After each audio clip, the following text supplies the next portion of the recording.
So hello guys, welcome back to auto farming. જય શ્રી રામ, જય બજરંગબલી ડાયરા અને સ્વાગત છે તમારું આપણી ઓટો ફાર્મિંગ ચેનલમાં. અરે ઘણા બધા ખેડૂત મિત્રોને આપણે કોમેન્ટ આવી હતી કે અમારા ખેતરમાં ટેર લાગે છે, ટોર લાગે છે. અરે મારા ભાઈ ગિરિરાજ એગ્રો ઇક્વિપમેન્ટ છે ને, એ તમારા માટે ટોર ના લાગે ને એવું ટ્રેક્ટર લઈ આવ્યા છે. હવે ટ્રેક્ટર જે તમને મારી પાછળ દેખાય ને, એમાં લોખંડના ટાયર આવે છે, રબરના ટાયર આવે છે. તમે માગો ને એ ફેસિલિટી તમને ગિરિરાજ એગ્રો ઇક્વિપમેન્ટ આપે છે. તો તમે આ ટ્રેક્ટરના ફીચર તમારે જોવા છે ને, કંઈ વાંધો નહીં, વિડીયોને તમે સ્કીપ ના કરતા. એટલે તમને આપણે ટ્રેક્ટરની બધી ડિટેલ આપવાના છે અને આ ટ્રેક્ટર કેવી રીતે ચાલે છે એ પણ અમે તમને બતાવવાના છે. તો તમે વિડીયોમાં છેટ સુધી રહેજો. અને ભાઈ આપણે આવી ગયા અહીં ગિરિરાજ એગ્રો ઇક્વિપમેન્ટના ટ્રેક્ટર મસ્તીના લઈ આવ્યા છે. હવે તમારે નાનું ખેતર છે અને તમારે 5 જ એચપીનું જોઈએ, કંઈ વાંધો નહીં મારા ભાઈ, 5 એચપીનું ટ્રેક્ટર છે. તમારે મોટું ખેતર છે, વધારે એચપી જોઈએ, કંઈ વાંધો નહીં મારા ભાઈ, 7 હોર્સ પાવરનું તમને ટ્રેક્ટર લઈ આવ્યા છે. 7.5 હોર્સ પાવરનું ડીઝલ એન્જિનવાળું તમને ટ્રેક્ટર મળે છે. અને બીજા નંબરમાં તમને એમ થતું હશે કે આ ટ્રેક્ટર કઈ રીતે હાલતું હશે, આવો મારી સાથે તમને એ પણ બતાવું ટ્રેક્ટર કઈ રીતે હાલશે. જો આ ટ્રેક્ટર છે એ ડાયરેક્ટલી હાલશે. આને તમે ચાલુ કરશો એટલે તમે આ રિવર્સ અને ફોરવર્ડ અહીંયાથી જ કરી શકશો. હવે તમને એમ કહેશો કે અમને કે ગેર વગરનું હોય તો અમને નીંદર આવે, ઓલું થાય, કંઈ વાંધો નહીં, એનું સોલ્યુશન તમારા માટે લઈ આવ્યો છું. આ ટ્રેક્ટર છે એ તમને ગેરવાળું જોવા મળશે. ગેરથી તમારે રિવર્સ અને ફોરવર્ડ કરવું હોય અહીંયાથી તમે કરી શકશો, એટલે તમને નીંદર પણ આવવાની નથી અને તમે આરામથી ચલાવી શકો છો. અને બીજી ફેસિલિટીની તમને ખાસિયતનું કહું, આમાં તમારે જે આપણે ઓલા પાવર ટીલરને તમે બધા ચલાવતા હો ને, તો તમને અહીં લાગવાના ચાન્સીસ રહેતા હોય એ નહીં રહે. કેમ, એનું સોલ્યુશન પણ હું લઈને આવ્યો છું. આ ટ્રેક્ટર છે ને, એમાં આ બધાનું ડિસ્ટન્સ એટલું આપ્યું છે કે અહીંયાથી તમે આરામથી આવી રીતે આમ ચલાવશો ને તો આ તમારા પગ છે ને એને નુકસાન પણ નહીં થાય. હવે તમે બધે આખોથી ટ્રેક્ટર ચલાવી લીધું, તમે એમ કહો કે હું થાકી ગયા, કંઈ વાંધો નહીં, એનું સોલ્યુશન હું તમારા માટે લઈ આવ્યો હું. તમે થાકી ગયા હો તો કંઈ વાંધો નહીં, આપણે લાંબા પાટલાવાળું ટ્રેક્ટર છે. અહીંયા તમે બેહીને આખોથી ટ્રેક્ટર શીખો, તમને કાંઈ થવાનું નથી, મોજે જ આવવાની છે. અને બીજા નંબરમાં 4 ટાયર એવા મસ્તીના આપેલા છે અને નો ટેન્શન, તમારા ખર્ચાની કોઈ ચિંતા જ નથી. કેમ કે આમાં તમારે સિમ્પલી તમે ઓછા જ માણસ હોય ને, ખેડૂત માણસ, એ આમાં તમને બધું રિપેરિંગ કરી આપશે. બાકી ગિરિરાજ એગ્રો ઇક્વિપમેન્ટવાળા છે ને કે આપણે બધું સોલ્યુશન એ જ આપી દેશે. મેં તો તમને આ બધું ટ્રેક્ટર સમજાવી દીધું, પણ તમને હજી સમજાણું નહીં હોય. આપણે છે ને આના જે બનાવવાવાળા એન્જિનિયર છે ને, આપણે એની પાસેથી જ જાણશું કે આની કઈ કઈ ટેકનોલોજીથી આ ટ્રેક્ટર બનાવેલું છે. તો આપણે છે ને એના એન્જિનિયરને મળશું કે આ કઈ રીતે આ ટ્રેક્ટર એની બનાવેલું છે. ખેડૂત મિત્રો આપણી સાથે છે હાર્દિકભાઈ, કે જેણે આજે ખેડૂત મિત્રોનું અવડું મોટું સોલ્યુશનનું જેને પ્રશ્ન સોલ્વ કર્યો છે.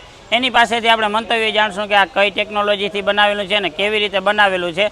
તો વેલકમ ટુ ઓટો ફાર્મિંગ. અને અમારી પબ્લિકને તમારે જે આ ટેકનોલોજી તમે વિકસાવી છે એના વિશેની બધી ઇન્ફોર્મેશન એમને આપી દો, કે જેનાથી આપણા ખેડૂત મિત્રોને છે ને બધું સોલ્યુશન થઈ જાય કે આપણા ખેતરમાં આ ટ્રેક્ટર છે ફાયદાકારક છે, નુકસાનકારક તો છે જ નહીં. 100% કરી દઈએ. હવે આ છે ને આપણે નેનો ટ્રેક્ટર કરીએ, આને કહીએ છીએ. મિની ટ્રેક્ટર તો અટાણ સુધી આવતા, હવે એનાથી નાનું બનાવ્યું આપણે એટલે નેનો ટ્રેક્ટર. હા, નેનો ટ્રેક્ટર કહીએ, કોઈ કલ્ટિવેટર કહીએ, હરિતારા નામ 1000 એના જેવું નામ છે, બરાબર છે.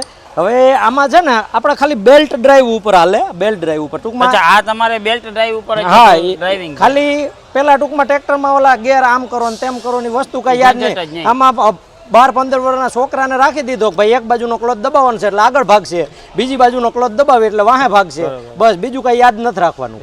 સમજી ગયા?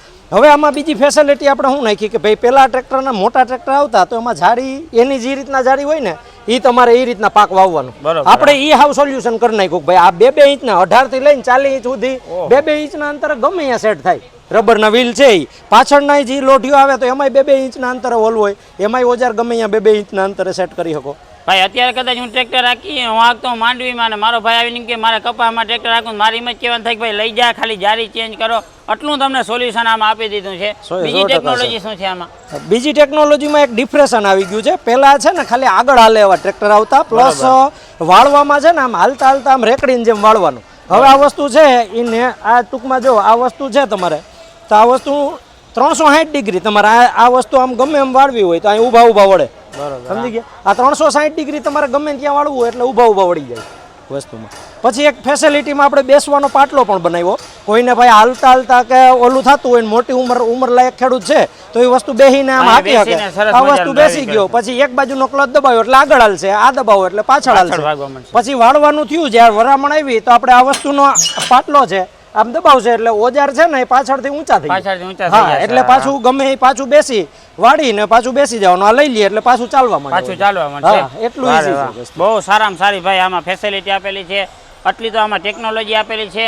અને આમાં છે ને તમને ખાલી વિડીયોઝ બનાવવાનો મતલબ એ નથી, આમાં તમારી ટેકનોલોજી છે અને આમાં તમારા ખેતરમાં કઈ રીતે ફાયદાકારક છે અને તમને કઈ રીતે ફાયદાકારક છે ને એની માહિતી છે. તો મોટા ભાઈ આમાં બીજી કોઈ ઇન્ફોર્મેશન તમારા લગતી? બીજું છે ને કે આ ડીઝલ એન્જિન છે. પેલા છે ને ખેડૂત પેલા એ વિચારે કે ભાઈ આમાં એવરેજ કેવડી હોય છે, કયું એન્જિન લગાવેલું છે, કારણ કે ચાઇનાની વસ્તુ અટાણે બહુ ઘણી આવે માર્કેટમાં. હવે એક વસ્તુ રિપેર થઈ એ હાલે તા લગનની ગેરંટી હોય કે ભાઈ હાલે તા લગન તમારું, બાકી પછી મૂકી દેવાનું હકેલીને. આ વસ્તુ ડીઝલ એન્જિન છે. આપણે બાપા આદમના વખતથી આ વસ્તુ ડીઝલ એન્જિન આપણે વાપરતા જ, બાપા એ વાપરતા, છોકરા વાપરે છે અટાણે. તો આ રિપેરિંગ કરવા માટે તમારે 2-4 વર્ષે 5 વર્ષે જ્યારે મશીન છે તો મેન્ટેનન્સ આવવાનું છે એ ફાઇનલ છે, પણ 2-5 વર્ષે મેન્ટેનન્સ આવ્યું તો વસ્તુ બધી મળી જવી જોઈએ. અને એવરેજમાં 1 કલાક આકાશે એટલે ખાલી 250 થી 300 ml, મતલબ 1 કલાકમાં 1 લીટર ડીઝલ નાખ્યું એટલે 3 કલાક સુધી પછી જોવાનું નહીં. આપણે 3 લીટર ડીઝલ હાંજે નાખી દીધું એટલે આખો દી પછી પૂરું ભૂલી જવાનું. ખાલી 3 લીટર ડીઝલ નાખી દીધું એટલે તમારે ભાઈ ડીઝલનો ક્વેશ્ચન તો પૂરો થઈ ગયો. ભૂલી જ જવાનું કે ડીઝલ વસ્તુ કોઈ આવે છે કે નથી આવતી. બીજે દી સવાર ઉઠીને તમારે યાદ કરવાનું કે આજે આખો દી ટ્રેક્ટર રાખ્યું તો હવે ડીઝલ નાખવાનું. સવારે ટાંકી ફૂલ કરી લીધી એટલે હાઈ સુધી પછી પૂરું, પછી ઉપાધિ નથી રહેતી. પછી છોકરાને પાછું ડબલું લઈને મોકલવો ના પડે. આજે આપણે હોન્ડા લઈને અડિયું કાઢતા હોય ને કે ડીઝલ લેવો ડીઝલ, એનું બધું સોલ્યુશન થઈ ગયું છે. અને ભાઈ આમાં બીજી એક ફેસિલિટી કે તમારા ખેતરમાં ટોર પણ નહીં લાગે એના માટે આમાં લોખંડના ટાયર પર તમને સ્પેશિયલી આપેલા છે, જે બધા મોડેલમાં બધી જ રીતે ફિટ થઈ જશે. હવે આ ટ્રેક્ટર છે ને ઊભું છે. હવે ઘણા ખેડૂત મિત્રો કોમેન્ટ કરશે કે હવે આ ટ્રેક્ટરને તમે હાલીને બતાવો ને તો અમને ખબર પડે. તો આપણા હાર્દિકભાઈ છે ને આને સીધા લીંબુડી કરવાના છે ને આને ધોળવવાના છે આ ટ્રેક્ટરને, અને કેવી રીતે આનો વળાંક છે ને બધું હાર્દિકભાઈ તમને સમજાવવાના છે. આગળ કરી દઈએ.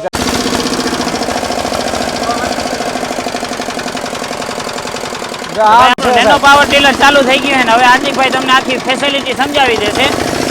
આ રીતના હાલે તમારે ઈઝી. એક હાથે આમ જો આ કઈ રીતના હાલે છે, પછી પાછળના હાલતા હાલતા તમારે ઓજાર ઊંચા કરવા છે તો જો આ રીતના ઓજાર દબાવશો એટલે આજે ઓજાર ઊંચા થઈ ગયા.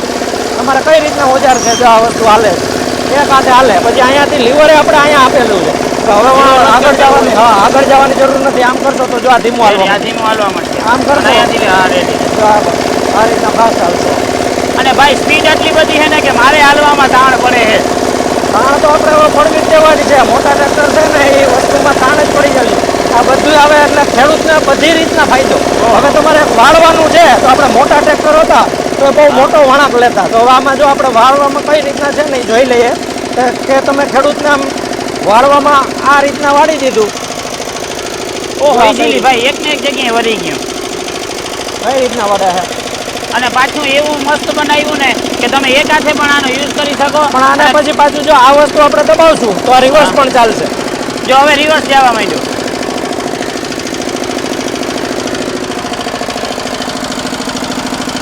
જો અત્યારે આ ટ્રેક્ટર છે ને રિવર્સમાં જાય છે અને જારી છે ને હાવ ટૂંકી આપી એટલે તમારા પાકને છે ને જરાય નુકસાન નહીં કરે આ ટ્રેક્ટર. જો હાંકવાની તો જો મજા આવે, ખાલી રમાડે એમ થાય છે. આ જોઈ શકો તમે કેટલો ટૂંકો ટન કેટલો છે ને એનો તમે આ રીતના અંદાજ મારી શકશો કે 8 ફૂટમાં 8 ફૂટે ના હાલે તમારો એટલો ટૂંકો ટન લઈ શકો. ખાલી એટલા ચક્કરમાં આ ટ્રેક્ટર છે ને આખું ગોળ ગોળ રાઉન્ડ મારીએ. કઈ રીતના હાલે જો આ જોવો તમે.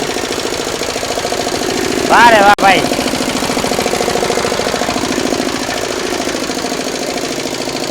હવે સીધું કરીને ડાયરેક્ટ ક્યારામાં મૂકીને હાલતું પાછું લીવર દો એટલે પાછું ભાગશે. પાછા આ વસ્તુ તમે દબાવશો એટલે ઓજાર પાછા ઊંચા. એકદમ ઈઝી છે ચલાવવું.